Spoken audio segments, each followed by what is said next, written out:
Madan Sabnavis is now with us. Madan, what's your first reaction on the Jan WPI 2.76% number?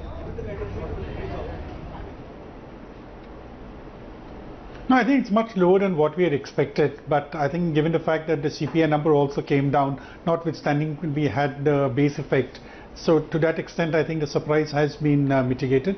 Not to say that the WPI would count in the larger scheme of things when it comes to monetary policy, but the fact that the WPI is down should be indicative that food prices have moderated substantially, and probably even the manufactured goods prices should have shown a much lower increase. Right, but with the CPI coming in at a 19-month low, this is a number which was expected to surprise on the positive side.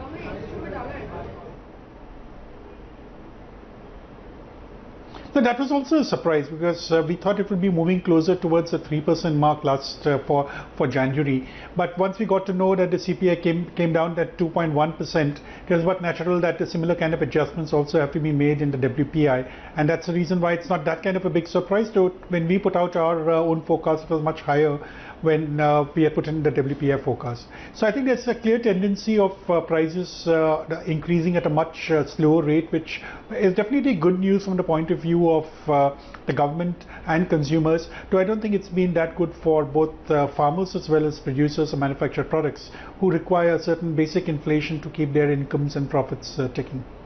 We have the CPI number now, we have the WPI number, the budget is out of way. What do you think it means for the rates?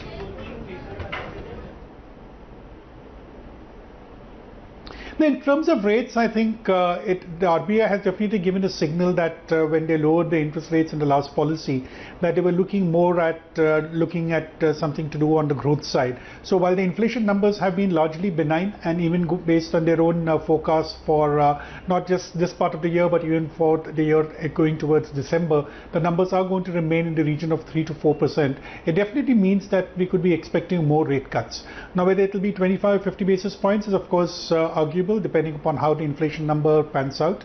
But more importantly, I think, is the timing of it. So I think that's something which is fairly open-ended, and I think the RBI will be guided a lot by how the CPI inflation number moves in the next couple of months, and also keeping in mind the fact that we are having elections coming up in the month of May, whether they would do it before that or after the elections. But the trajectory is definitely in the downward direction. As far as inflation is concerned, when inflation is so low, what does it mean for growth? Do you think it's also signaling that demand is very low and growth may not be high?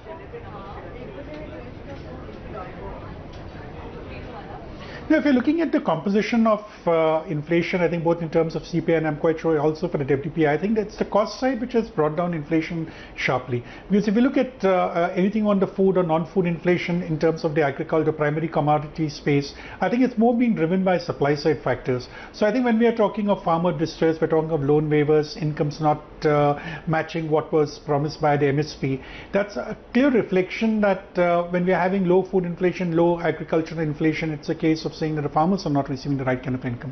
Similarly, when we are talking in terms of fuel prices moderating, we have seen the prices of petrol and diesel have definitely come down ever since the price of crude oil came down from the 80s. I think that's quite clear. Again, it's on the supply side that the inflation is coming down.